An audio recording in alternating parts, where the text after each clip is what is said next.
meus irmãos, a paz do Senhor. Livro do profeta Ezequiel. Ezequiel, capítulo de número 1.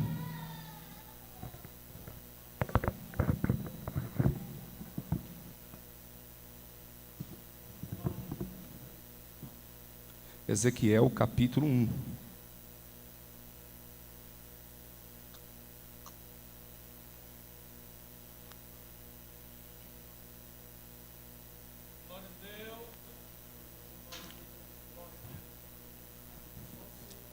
Diz assim o texto, passarei a ler.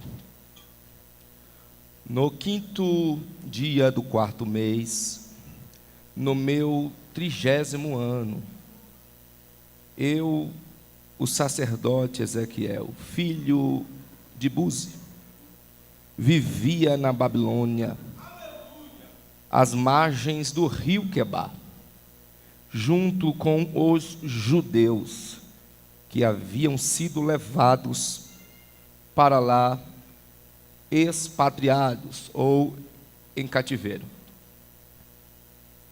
E aconteceu que os céus se abriram, e eu tive visões de Deus. Tomai os vossos assentos.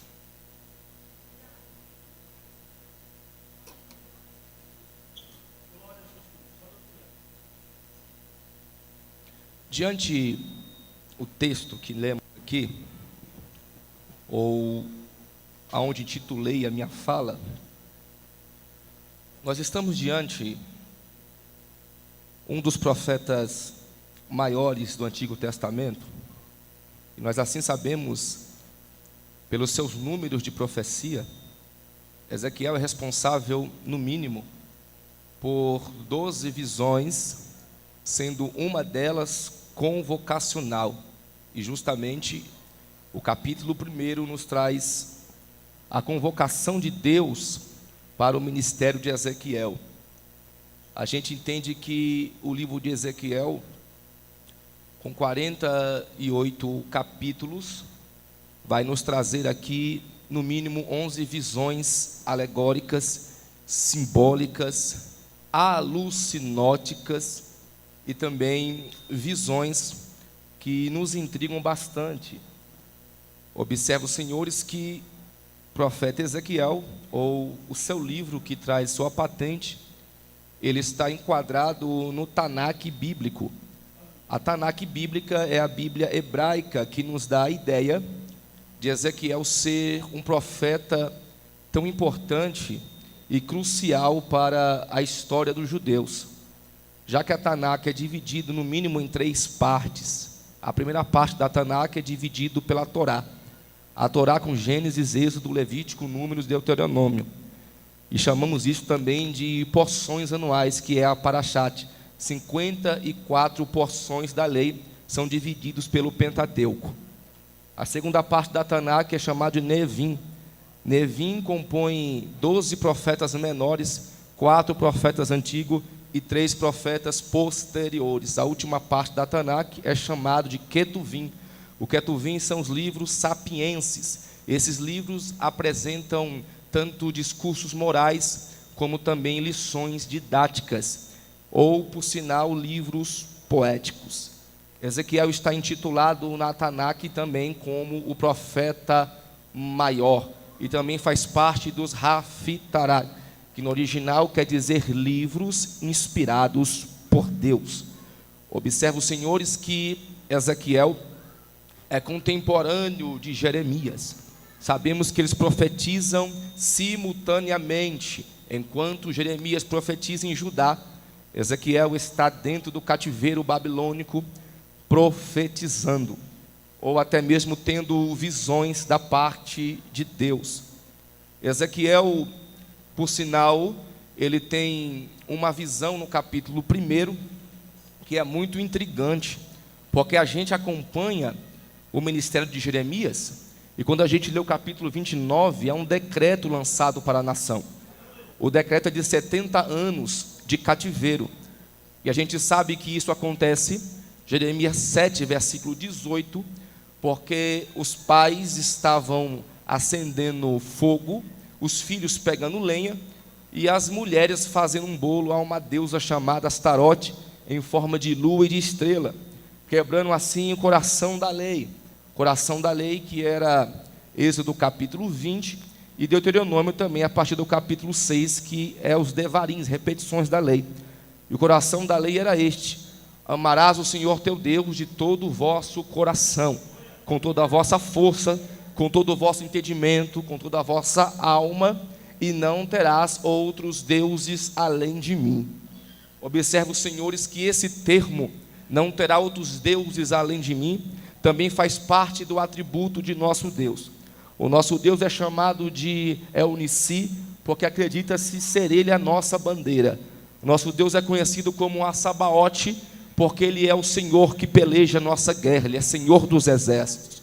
O nosso Deus é conhecido também como Tzidkenu, aquele que é o justo juiz.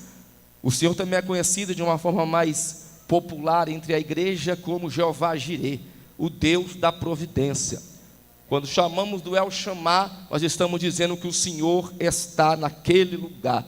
Quando nós falamos, Ele é também o El Elyon, nós dizemos que Ele tem todo o poder, ou Ele é o único a ser adorado, que é o mesmo termo de Elohim, não há outro semelhante ao nosso Deus. Quando nós falamos também daquele que é poderoso, aquele que tem toda a primazia e é soberano, nós falamos daquele que tem todo o domínio, todo o poder, que era, que é e que há de ser, que é o El Shaddai, o Todo-Poderoso por excelência. Quando nós falamos o El Shammah, Elcaná Shammah, nós falamos do Deus que é ciumento. E pouco se fala desse Deus ciumento. Pouco se entende sobre o zelo e o ciúme desse Deus. Ele é tão ciumento e zeloso que quando ele abriu o Mar Vermelho e Israel saiu de dentro do cativeiro egípcio, ele fez uma aliança com a congregação. O milagre do Mar Vermelho é o maior milagre da história dos hebreus. E após este milagre, quando a gente lê Êxodo 19 a seguir, Deus falou para Moisés: eu tirei esse povo da terra do Egito. Então esse povo agora é propriedade peculiar minha, porque eu fiz essa obra, fui eu que tirei eles. Quando a gente lê Salmos 81:10, o escritor desconhecido aponta para esse termo dizendo: eu sou o Senhor teu Deus, que te tirei da terra do Egito. Abre bem a tua boca, porque eu te encherei. Deus sempre fez questão de enfatizar à nação que Ele é o Deus que tirou da terra do Egito. E por sinal, quando Ele tira da terra do Egito, agora Ele se torna marido da congregação. E isso acontece porque Moisés peregrina por Refidim, Sucote, Horebe, chega até o Sinai e Deus disse: suba. Quando ele sobe, ele é oculto 7 dias em uma nuvem, e no último dia o dedo de Deus desceu na pedra, e quando Deus escreveu na pedra, Deus casou com a congregação, porque ele disse: não terás outro além de mim, eu sou Deus ciumento, e eu sou Deus zeloso no meio de vós. Tudo bem, há um casamento na história de Israel, mas Jeremias, ele é o advogado, ou por que não dizer, a testemunha desse divórcio. É por isso que Jeremias é tratado teologicamente do profeta chorão, porque ele é um patriarca que traz os sentimentos da nação, e ele entende que está acontecendo um divórcio entre o Senhor Deus e entre a congregação de Judá. E o divórcio acontece porque a lei é quebrada. Há um termo original em um casamento judaico que chama Benehinadei, que quer dizer todo casamento ele é eterno. Então esse termo era citado pelo chefe da sinagoga quando se fazia cerimônia. Ele dizia: casamento é para a eternidade, até que a aliança seja respeitada. Israel quebrou a aliança com o Senhor. Israel se corrompeu diante dos mandamentos. E nada mais justo do que Deus ele usar alguns personagens para colocar a congregação no devido lugar que ele acha por melhor. E durante o ministério de Jeremias, que durou por volta de uma geração, por volta de 40 anos, ele está profetizando a mesma coisa em todo o seu ministério. Palavra de arrependimento, de castigo e ameaça da parte de Deus. Logo que Ezequiel é levado também cativo, há algo simultâneo aqui acontecendo. Deus está escrevendo por intermédio de Jeremias, capítulo 29, versículo 13. Está escrevendo aos que estão dentro do cativeiro. Baseado nisso, Isaías traz uma menção da natureza de nosso Deus. Capítulo 64, versículo 4.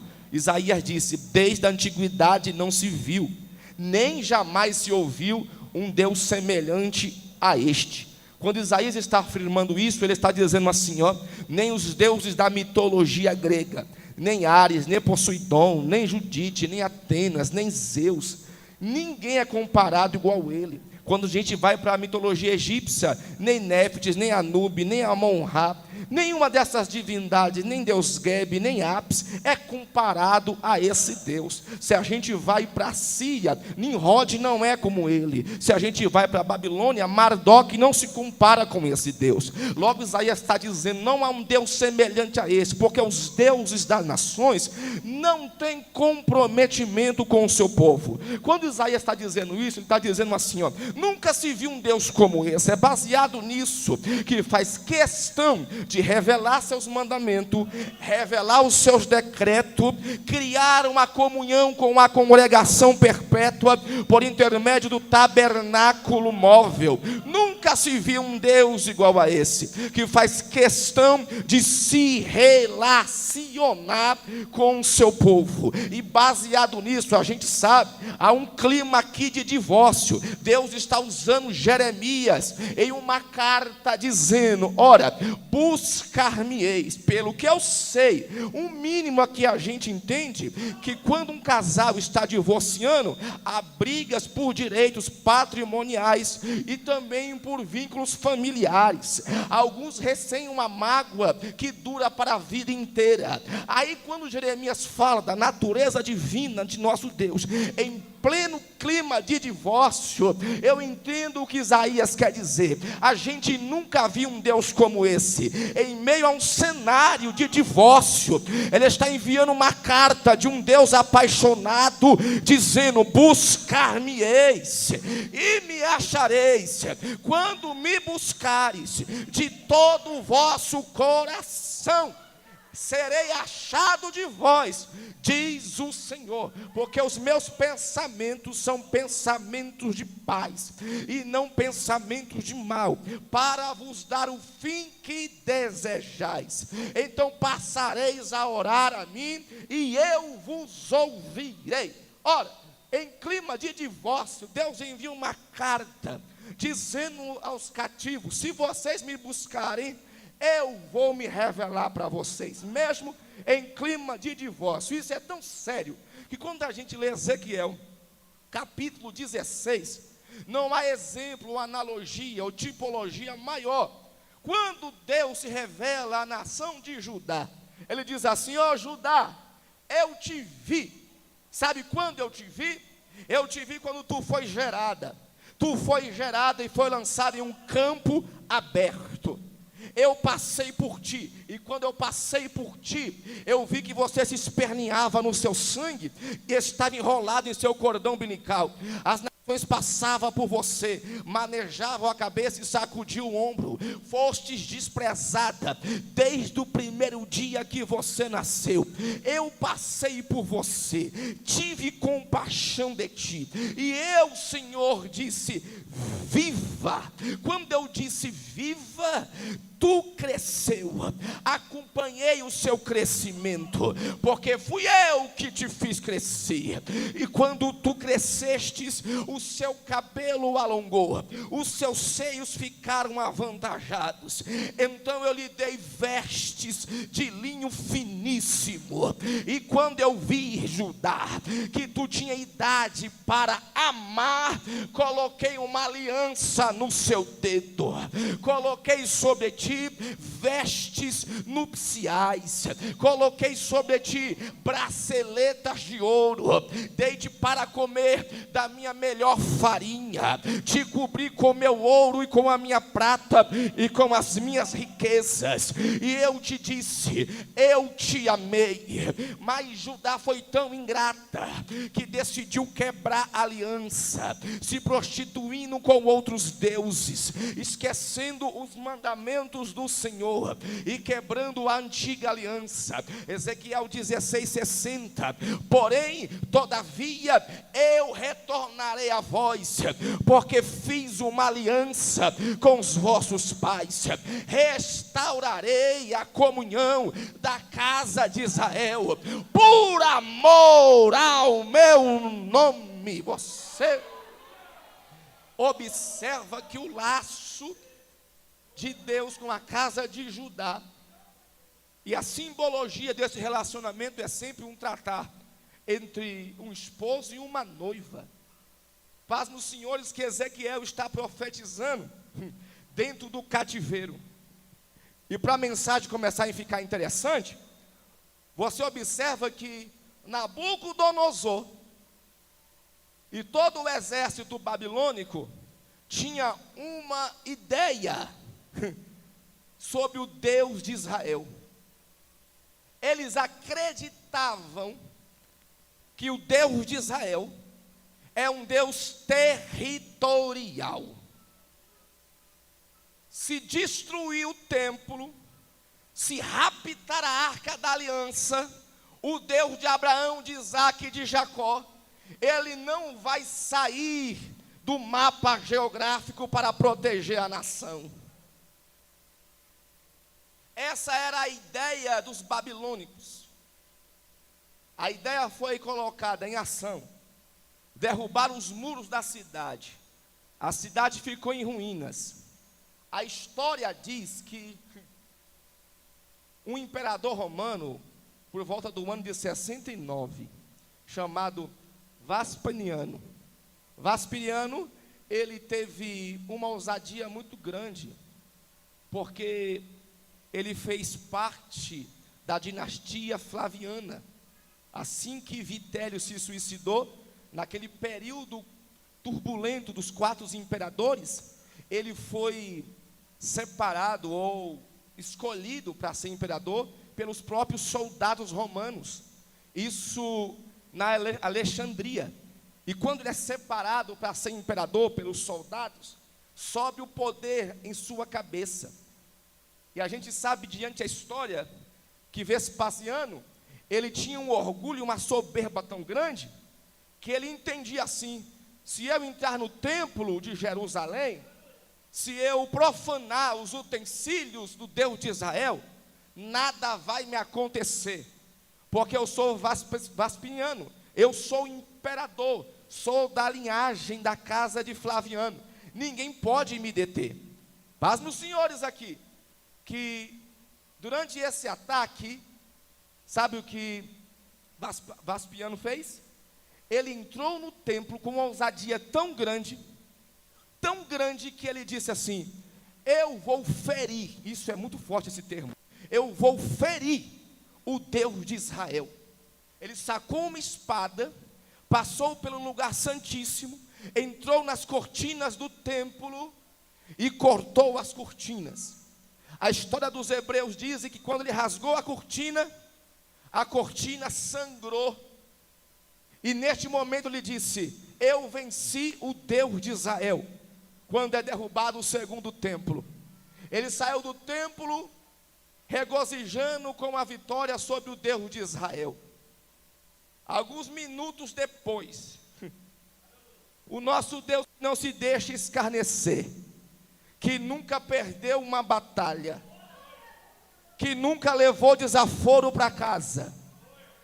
O nosso Deus que é invicto na guerra, ele é tão invicto que Isaías viu a orla de seus vestidos, e orla no antigo ocidente representava números de vitória daquele que é rei. Quando Isaías viu o tamanho da sua orla, ele entendeu: ele não perdeu até agora nenhuma batalha, E baseado nisso, os seres viventes diziam: Sabaote, Sabaote, Adonai é o Senhor dos exércitos, toda a terra está cheia da sua glória. O que Vesperiano não sabia é que o Deus de Israel nunca perdeu uma batalha.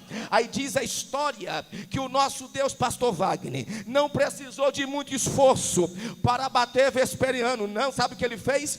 Ele usou uma mosca entrou no seu ouvido e começou a mexer na sua cabeça. Ele ficou tão atribulado com a mosca sobre a sua cabeça, que ele só parava de agonizar quando os músicos e os seus servos entoavam canções e entoavam a harpa próximo dele. Então ele ficou tão atribulado a um ponto que aquele zunido do inseto em sua cabeça fez ele bater a cabeça na parede de uma forma que ele perdeu a consciência, desmaiou e desfaleceu. E logo os conceitos rabínicos apontam que Deus nem desceu nessa peleja. Ele usou uma mosca para abater Vesperiano, para saber que ele não perde peleja e não divide a sua, estou sentindo ele aqui, a sua glória com ninguém. O Salmo de número 2, a partir do versículo 3, diz que o Senhor dá risada dos nossos inimigos. E eu estou vendo Deus dando uma risada agora. Nabucodonosor disse: derrubamos o templo, raptamos a arca, não existe sacerdote, aqui não existe manifestação do Deus de Israel. Então vamos fazer melhor, vamos pegar a primeira remessa de escravos e vamos forçar eles a fazer um rio braçal. O rio Quebar foi criado em Babilônia para ostentação de Nabucodonosor. Era uma forma de dizer assim: vocês vão abrir caminhos aqui no mapa, porque o Deus de vocês não vai sair do templo para proteger vocês. Então vocês vão trabalhar como escravo às margens do rio Quebar. Aí está tudo normal até então. Estão trabalhando como escravos, estão sendo humilhados dentro de Babilônia, estão sendo esquecidos diante do conceito persa. Deus não vai interferir, Deus não vai romper fronteiras, Deus não vai sair do templo para ajudar eles aqui. É aí que eu acho bom, porque Ezequiel capítulo 1, eu estou vendo algo diferente acontecendo aqui. Enquanto os escravos estão sendo humilhados, trabalhando na margem do rio, Nabucodonosor levantou uma estátua a um deus Marduk, bem no meio da praça. Todo mundo tinha que se curvar diante das divindades que estavam sendo adoradas nas praças de Babilônia. É agora que o nosso Deus decidiu aparecer no território do inimigo. Segura! Quando ele decide aparecer no território do inimigo, olha só como ele vem. A ciência diz que a luz é a maior força do universo. E quem gosta de mensagem, interage comigo. O Salmo de número 93, Salmo de número 92 traz uma alusão à majestade do nosso Deus. Se a ciência diz que a luz é a maior força do universo, o salmista disse que ele pegou a luz, e para entender o quanto a luz é poderosa, a gente pisca em milissegundos por segundos. Quando a gente pisca em milissegundos, a luz dá 7 voltas no sistema solar, de tão poderosa que ela é. O salmista diz que o nosso Deus, ele é tão enjoado, ele pegou a força do universo, ele pegou a luz e fez uma túnica para ele, se vestiu de luz a majestade, diz o salmista. Aí eu vi o Salmo 18, eu entendi que quando Davi clamou, versículo 6, ele se assentou na asa do querubim, este é o carro dele, e usou como um transporte. Agora eu começo a entender melhor isso daqui. Quem disse ele não vai aparecer, ele é um Deus territorial, ele não vai descer na terra do inimigo. Não estava diante a mensagem de Jeremias, capítulo 29, versículo 29, quando Deus disse para Jeremias: eu sou Deus de perto e também sou Deus de longe. Eita! A presença do nosso Deus decidiu aparecer na terra do inimigo. E sabe como ele apareceu? Revestido de luz. Ezequiel vai denotar a visão. Isso aqui é assustador. Ezequiel disse assim, ó: eu estava lá como escravo, até que os céus se abriram. Aí pensa em um Deus agora que está decidido revelar a sua glória para quem diz que ele não vai aparecer no cativeiro.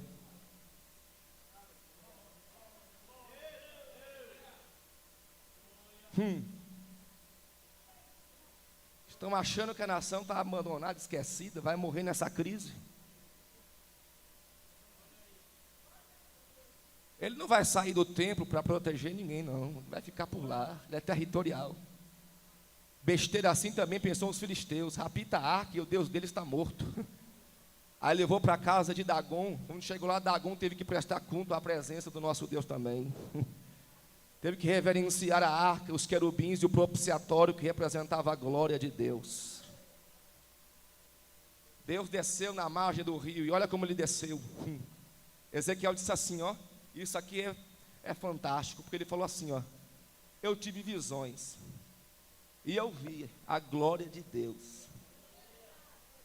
Ele denotou, ele disse assim, ó: ela tinha uma cor, e a cor era cor âmbar. A cor âmbar é a única cor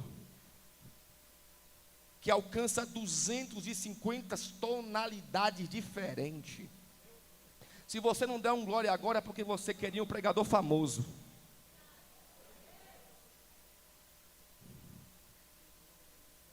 A mudança da tonalidade da cor âmbar só acontece pela mudança climática, pelo solo, pela água ou pelo resíduo de árvore. O que quer dizer isso?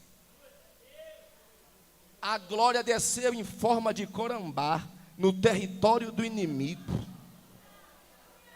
mudando de cor conforme o clima, mudando de glória, de cor conforme o resíduo das árvores, mudando de cor conforme o reflexo das águas. Pregador, que mensagem difícil, não estou entendendo.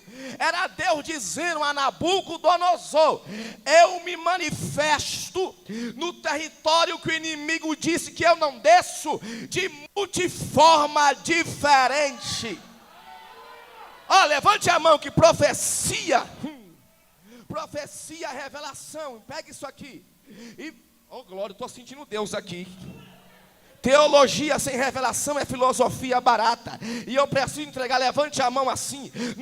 Eu estou dizendo que isso aqui é profético. No território do inimigo, alguém disse: não desce glória lá. Dessa crise ela não vai sair. Dessa angústia ela não se levanta. Dessa dor ela não reage. Dessa perda ela não se ergue. Dessa calúnia ela não tem força para se levantar. O diabo armou uma arapuca, o diabo armou uma emboscada. Tem jovens aqui presos em um laço, e o diabo disse: ele não vai te socorrer, ele não está te ouvindo, ele não vai te responder. Aí o céu se abriu no território do inimigo, e a presença desceu em multiforma diferente. Levante a mão, deixa eu profetizar. Aonde o diabo disse: vai ter morte, vai ter vergonha, vai viver na tarja preta, vai viver na depressão, vai viver com síndrome do pânico, vai se trancar no quarto, não vai querer mais ir para o culto, vai abandonar o ministério. Deus abriu o céu na terra do inimigo e manifestou a sua glória.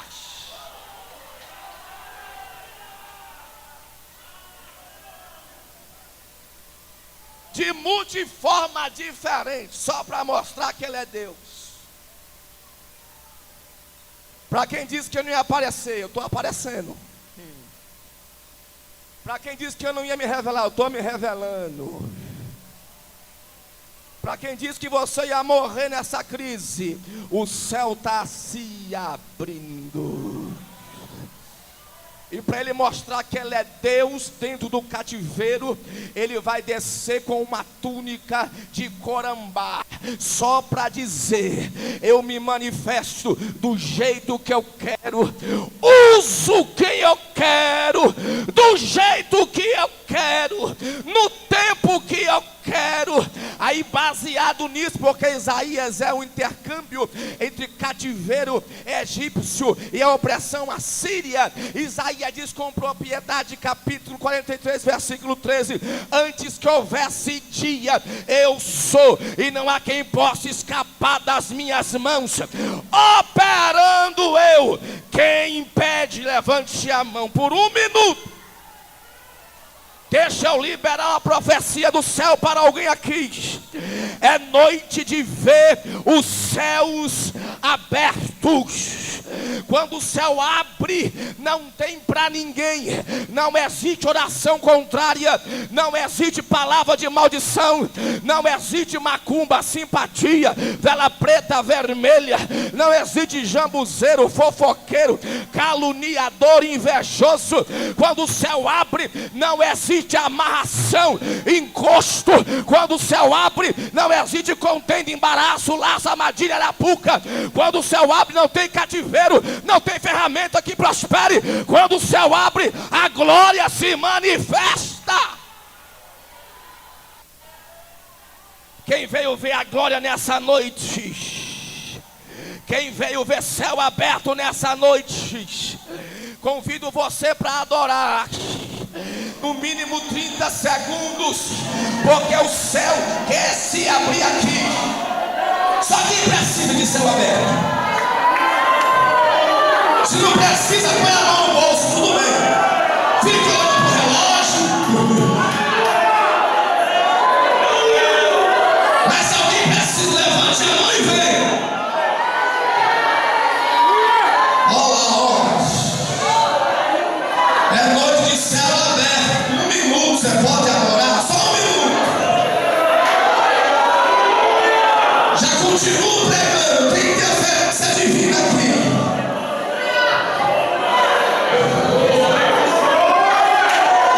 Quem precisa agora? Glória, 40 segundos, vem glória. Se alguém precisa de interferência divina, levante a mão.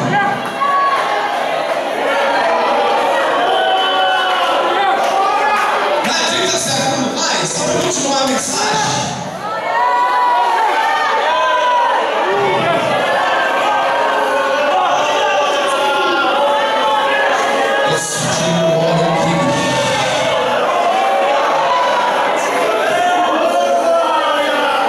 Alguém achou que eu ia morrer nessa crise? Para quem achou que não passava 2024 na presença? Para quem está torcendo para o ministério acabar? Assim diz o dono dessa casa: é noite de ver os céus abertos. Só se você se preocupa com isso ainda. Porque é muito bom a gente estar adornado, fazer um marketing. É muito bom a gente estar com a igreja adornada. Mas se o céu não abrir, se o céu não interferir, se agora não se manifestar, e há no mínimo 3 segmentos para a glória de Deus. Primeiro segmento: glória de Deus levanta o que está caído. Glória de Deus testifica a chamada. E glória de Deus se revela também no vale. Quer ver uma coisa? Ezequiel disse assim: eu saí para o vale e a glória de Deus estava lá. Quando eu vi a glória, eu quase desfaleci. Aí começa a ficar bom agora isso aqui, porque ele disse assim: a visão que eu tive era 4 rodas, 4 seres viventes, e estava movimentando-se dentro das rodas. Quando o Espírito se movimentava, as rodas também estavam numa sintonia. Aí você pensa, ele desceu dentro da Babilônia em carros e as rodas se movimentavam. Ezequiel diz que a aparência do firmamento que estava com as rodas era de safira polida, como cristal brilhante. Quando ele teve a visão, ele desfaleceu. Aí ele diz que as rodas se movimentavam. Quando as rodas se movimentavam, o Espírito fazia elas se movimentar, representando a onipresença, onipotência e onisciência de nosso Deus. Peraí, se alguém diz que ele não desce aqui, ele não opera aqui, ele não abre porta aqui, ele não liberta aqui, ele não quebra o gema aqui, ele estava descendo as rodas de Vanildo, dizendo: eu sou aquele que é e que há de ser. Eu opero em cima, embaixo e debaixo da terra. As sinfonias da roda, ela ia para a direita, para a esquerda, para a frente e para a retaguarda. Trabalhava em 4 dimensões, representando o quê? Onipresença. A onipotência representava as rodas que giravam na mesma sincronia e impedia o seu movimento. Agora levante a mão, deixa eu profetizar. Vai descer, escuta, vai descer manifestação de Deus na terra da crise, na terra seca, no meio do vale. Quer ver uma coisa? Isaías capítulo 40, Isaías disse: consolai, consolai, disse o vosso Deus, versículo 3. Ele disse mais: vós que clama no deserto, endireitai-vos as veredas do Senhor, todo o caminho tortuoso será aplanado, todo vale que está desnivelado será aplanado. Diz o texto: todo vale verá a glória de Deus, porque é a boca do Senhor que está falando. Eu prego nessa noite para alguém que está no vale, e assim diz o Senhor para esta casa: a minha glória vai te surpreender no vale, vai te levantar no vale, vai te erguer no vale, vai te restaurar no vale, vai te renovar no vale, vai libertar no vale, vai abrir porta no vale. Quem acredita que Deus...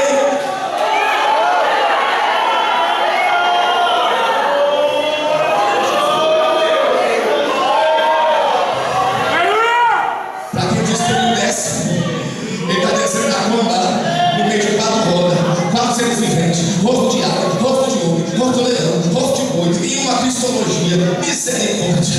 Ele desceu na terra do inimigo, está fazendo um movimento terrível, está fazendo uma arruaça, levantando o ministério e dizendo para ele: filho do homem, põe de pé, rapaz, põe de pé. Tu viu minha glória, rapaz?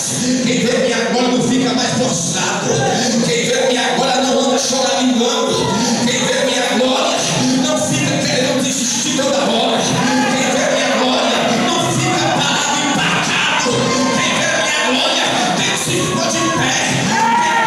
Quem anda vendo o céu aberto ainda é tão diferente, quem anda vendo o céu aberto é diferente, a marcha dele é diferente, anda diferente, adora diferente, prega diferente, vive diferente.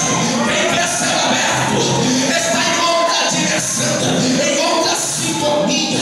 Quer ver uma coisa? Atos 7:55, Estevão pregou no Sinédrio, foi levado à praça pública. Agora quero ver tu pregar. Aí Estevão começou a pregar o sermão dizendo: o meu Jesus é o varão que Moisés disse que combateria o pecado da casa de Israel. Ele é maior do que Moisés, ele é o Yeshua HaMashiach, esperado por Deus.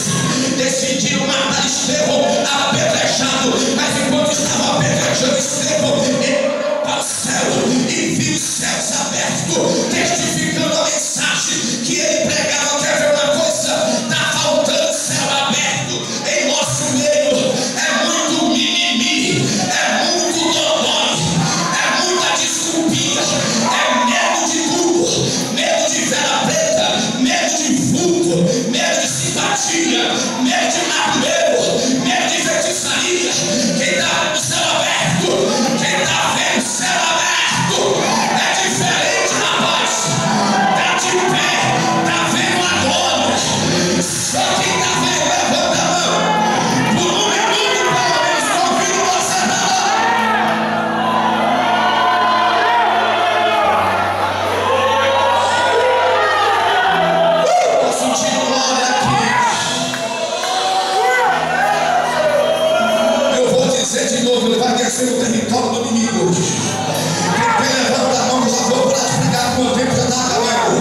Salomão ofertou um sacrifício, mais de 900 novilhos, interditou o templo, ninguém entrava, ninguém saía, dizendo: eu aceitei a sua adoração. Eu nunca vi a glória de Deus descer, pastor Wagner, e não levantar alguém, e não dar a visão, e não libertar, e não restaurar. Levante a mão. Opa, o céu está começando a abrir aqui agora. Querendo o diabo ou não, a glória de Deus vai se manifestar nessa. Começou aqui em cima, ó. Começou aqui em cima, ó. Levanta a mão. Eita, tô começando assim. Ei, essa mesma glória vai descer no terreiro, vai descer no cemitério, vai descer na catacumba, vai desfazer o laço, vai abrir a porta. Levanta a mão. Levante a mão. Essa glória vai libertar alguém da tua casa. Essa glória vai abrir o caminho que está fechado. Recebe. Recebe. Ela pegou. Fechei a Bíblia, parei de pregar. Tive visões de Deus. Deixa aí. Olha ali, ó, o renovo pegando, ó. Olha a glória envolvendo alguém. Era para estar morto, mas o céu se abriu. Recebe. Pegou aqui em cima, meu Deus. Estou sentindo um peso de glória aqui, pastor Samuel. Vai tomar essa casa. As irmãs de guerra e de oração já entendeu que o céu está abrindo aqui, ó. Segura, Givanildo. Há uma nuvem descendo aqui, ó. Deus está descendo no território do inimigo. Recebe. Há uma glória. Parei de pregar. Parei de pregar. Levante a mão para adorar. Oh Espírito.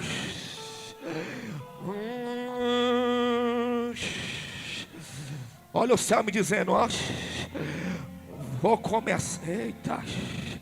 Vai ter mudança nesse ano. Olha o varão com o cordel de medir, ó. Porque quem vê glória vai ter que mergulhar, ó. Quem vê glória vai ter que descer nos rios do Espírito.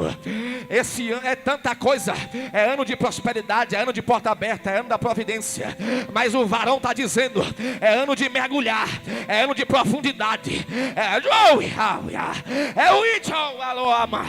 Alguém vai sair do raso. Tem um varão passando aqui, pastor Samuel. Vai começar a convidar alguém para uma profundidade. Ele está com um cordel de medir na mão. Está passando por esse altar. Vai descer na nave da igreja. Vai convidar alguém para este manto. Cadê o primeiro? Se é verdade o que eu falo, recebe a visitação dessa glória. Agora, agora, agora, agora, agora, agora, agora, agora, agora. Pegou lá. Pegou. Ai, pegou. Olha a nuvem. Olha a nuvem.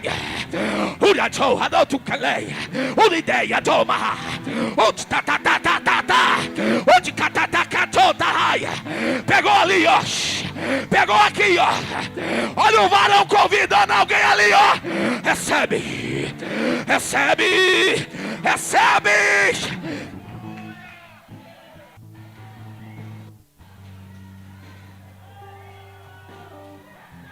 Ó Deus. Olha o grande me dizendo aqui, ó. Tô descendo com um rolo nesta casa. Aleluia. E vou começar a desenrolar agora, ó. Eu já parei de pregar. É a presença que está operando. Ó, eu vou chamar e quero ver quem vem.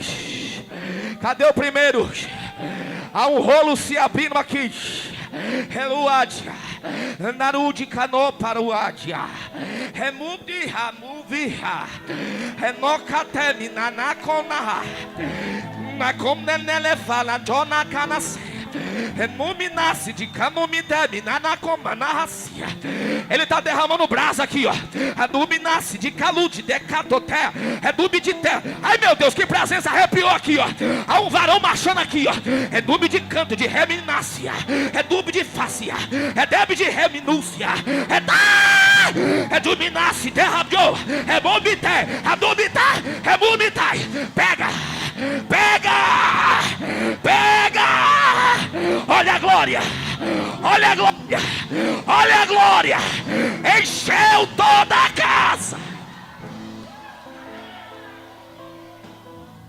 A ansiedade é tamanha, a gente perde a noção dos dias que se passam.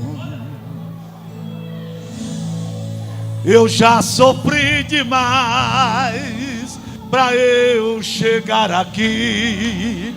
Pensei até em parar, mas eu não consegui. Quem me motiva é Deus, quem me dá força é Deus, quem me dá saúde é Deus, quem me dá vida é Deus. A glória é pra Ele, o louvor é pra Ele, a adoração é pra Ele, todo o poder é dele. Vai! Essa luta vai passar, essa tempestade vai passar, essa doença vai passar, essa angústia vai passar. Chegou o tempo de cantar. Chegou, abre mais o som aí pra mim aí. Algo grande por você, um tempo novo você vai viver. Que é?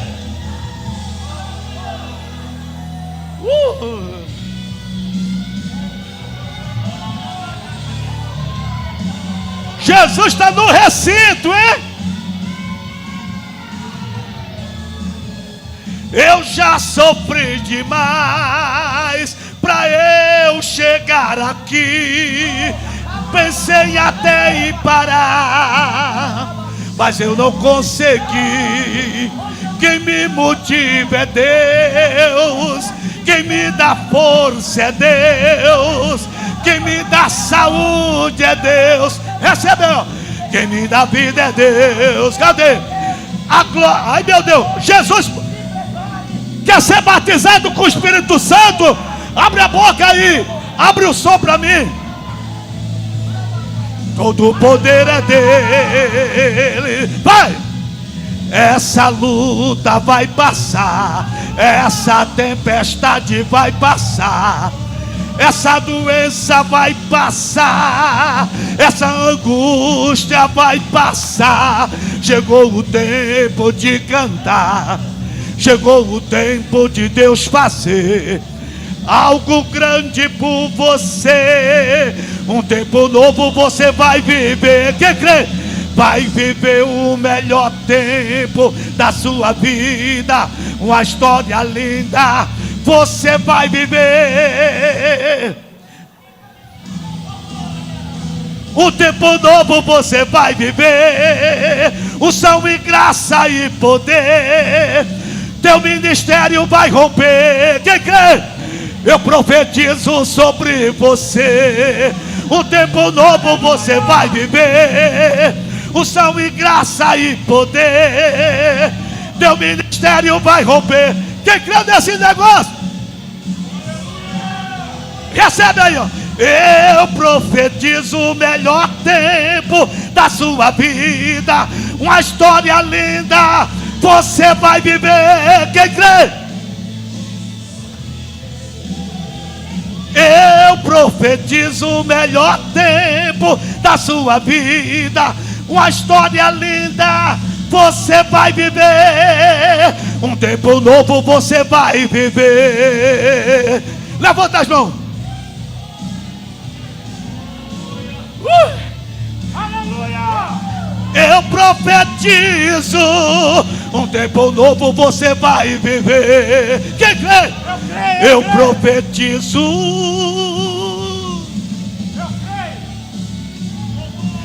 Eu profetizo, um tempo novo você vai viver.